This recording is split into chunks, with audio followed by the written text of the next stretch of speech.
go for my second motovlog on the Big Indian Chieftain. The theme of this motovlog, I can't talk. The theme of this motovlog is just how awesome this bike is, and you know, that's just reality. It is truly just that awesome. It's not that I'm necessarily biased, because I've purchased motorcycles before and where I thought, yeah, it's okay, you know, and I've hung on to them for a year or even less and sold them. This is one of the few bikes that I've purchased where I am just enamored by the bike. Visually, I'm enamored by it. You know, the details, the engine, you know, work, just the visual cues of this bike just really resonate with me. As I said in my first motovlog, it's the perfect blend of old world versus new world. And you know, for Indian's first bagger, go ahead, guy, I'll let you go. For Indian's first bagger, I think they did a great job. They really did. So, and I've been looking for cons, and the only con I found on this bike is engine heat. And I live in Northern California, so, you know, central Northern California, depends what you want to call it. And it's not an issue here. Okay, but there I am. But if you're, you know, living in Texas, Florida, Lower Alabama, Arizona, Nevada, yeah, it could be an issue. But I think with any motorcycle in those more extreme climates, it's going to be an issue. So consider that. But that's really the only negative thing about this bike that I can even think of. I've put 1,000 miles on it in a month, which is just a lot of miles for somebody that also has another motorcycle. It's feeling a bit neglected, actually. I've not been riding my Scrambler as much. And I've looked for cons. I can't really find it. I really can't. Right now I'm in the city of Monterey, actually Pebble Beach.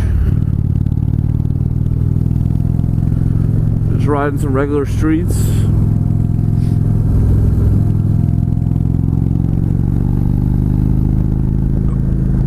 This is a big bike, but you know, it doesn't necessarily have to be just an interstate cruiser. Even in this congested area like Monterey, that, you know, has traffic and tourists and smaller type roads, and it's not as wide open as other places. It does fine. No complaints at all. So we talked about the visual cues of the bike. I'm all about it. You know, engine performance, I discussed on the first motovlog. It's, man, a Thunderstroke 111 is really good. It's just a really torquey, powerful engine that just kind of goes and goes, and doesn't really run out of steam. It just keeps going. I think you will run out of road before this engine runs out of steam. It is that well balanced, that nice. And when you compare it directly to Victory's 106, you feel the difference when you ride the bikes. The Indian's more powerful of the two. Even though the 106 is a beautiful engine. I mean, I'm a big fan of that engine. I had it on my Victory Vegas. It's another well-balanced engine designed by Polaris, reliable, but you really notice it when you compare it to Harley's 103. Yeah, you know, I mean, you really do. And I'm a guy who cross-shopped the Harley before I looked at the Chieftain. and you really do feel the difference in the power delivery of the bikes, the feel when you're riding them. It's just no comparison. Now I can't speak to the 110. Okay, I know Harley has a 110 engine. I can't speak to that. I have not test ridden the 110. I've only test ridden their 103 and their smaller 96 or 98, whatever it was.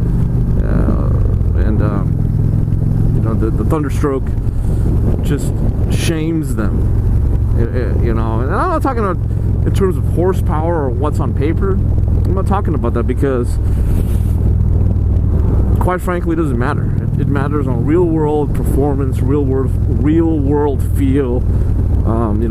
How does it feel to the rider? And you can tell a substantial difference between the 103 and the Thunderstroke. So that's a big plus for this bike. Another thing that I really like about this bike, and not as big of a deal, I would almost call the feature of this bike, even though it's really not a feature, it's just standard, is the design and function of the fairing. The design and function of the fairing on this bike gives you more wind protection than any other bike with a fairing that I've test ridden. The cross country, the Street Glide, the Electra Glide, except for the BMW, whatever it's the Tour's called. It's the K1600. I can't remember. I haven't test ridden that in a long time, so I can't tell you, can't speak to that. But as far as the American market, and for that matter, even the Kawasaki's bagger, and Yamaha Stratoliner, which I test drove last year in detail, demoed them. You can feel huge difference between wind management on this fairing design and those fairing designs. By far, this is the most superior of the bunch. By far. It's not even a competition. So, something to consider there as well. If riding in the interstate at high speeds for long distances is something you're going to be doing on this bike, which most people will be doing on this bike, well then, gotta tell you folks, this is the fairing to be behind, hands down. I just went riding last week, actually 2 weeks ago now. My buddy has a Street Glide. It's a newer one. I think it's a 15. It's a nice bike, but he was complaining every time we'd stop how cold his hands were. I'm like, what are you talking about, man? Why are your hands cold? You got a problem with your gloves? He's like, no, it's not the gloves. He goes, just to design the fairing that leaves your hands exposed, and it's 40 degrees, probably colder because you're on the highway and wind and all that stuff. He was asking me, he's like, hey, do you got a problem with your hands? Are they cold? It's like, nah, man. And that's when I think he realized and I realized, oh shit, our fairings give you total different protection as far as wind management. So over the past 2 weeks, I've really paid attention to that issue. And yeah, much more superior fairing on this bike than that bike. So and this is not meant to be a comparison, even though it's kind of turning out to be one.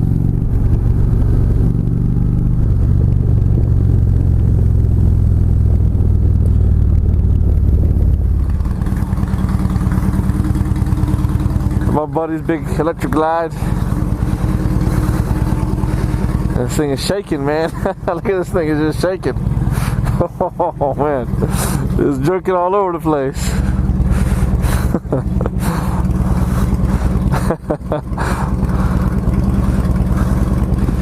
Thing is a dinosaur compared to this thing.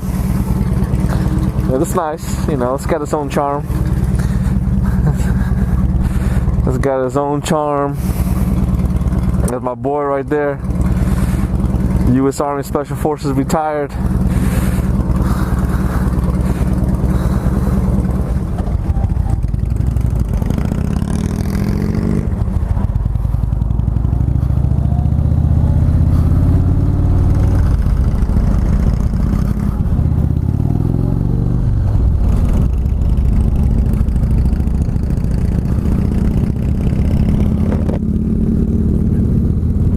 That's my boy on his old Electra Glide.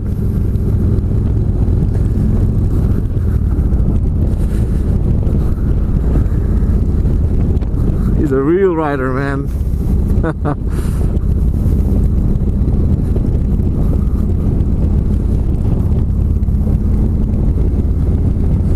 Even that big Electra Glide, man, it seems so much smaller than my bike, even with the lower fairing, leg guards, and the big trunk.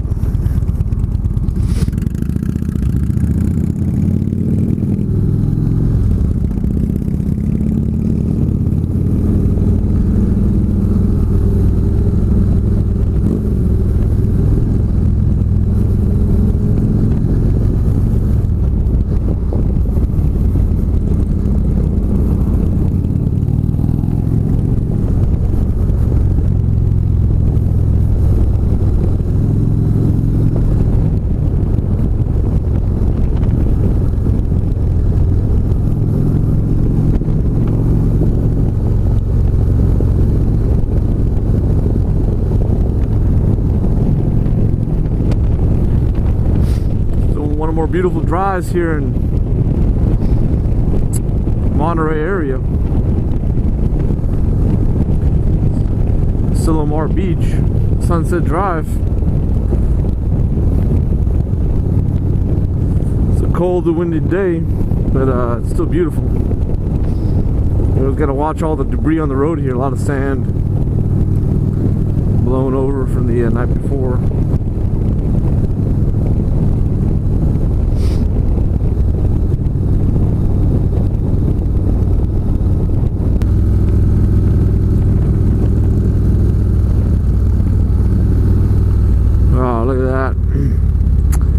Man, the place is so beautiful, I forgot what I was going to talk about.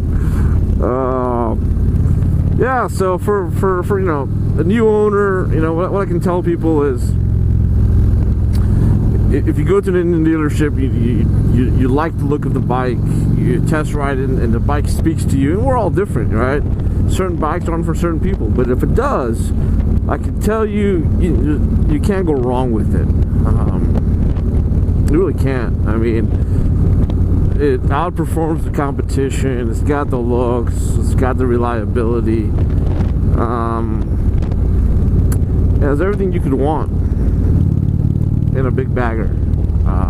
So, you know, I implore everybody to go try one out. Go ride one before you judge it. You know, and honestly, sometimes a 10-minute little demo ride isn't enough. You know, rent one. Go to Eagle Rider, rent the bike. Or anywhere else that rents Indians. I know most Eagle Riders have them. And see for yourself, you know, what you think about it. There's a lot of people that just take a moto journalist. I can't say it. You guys know what I'm talking about. You take their word for everything, yeah. And I don't do that. I'll read the reviews and see what the big moto journalists got to say. You know, Moto USA, Motorcycle.com. But you know, those guys are paid journalists, and you rarely see them tell you, "Oh, this is not a good bike," or "This is a really good bike." You know, they're pretty even keeled. So I take what they say with a grain of salt. I'll consider it, but I like to make my own assessment of bikes, and I only do that for riding them. So I implore you all to do that. One thing about me is I'm not a Harley guy. I'm not an Indian guy. I'm not a Ducati guy. I'm not any of those brands guy. I'm a consumer. I buy the best bike for me at the right time at the right price to fit whatever it is I'm looking for at that time, to fill that need or that want. Usually that need and want is pretty convoluted, right? I mean, but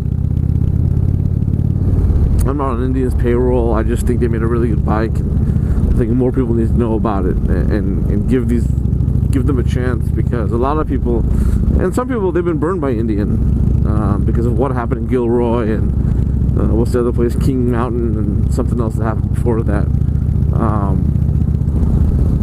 But for those of you that understand where Polaris stands in the market, you have nothing to worry about. They're only growing. They're only getting stronger and bigger. So I wouldn't worry about Indian's future.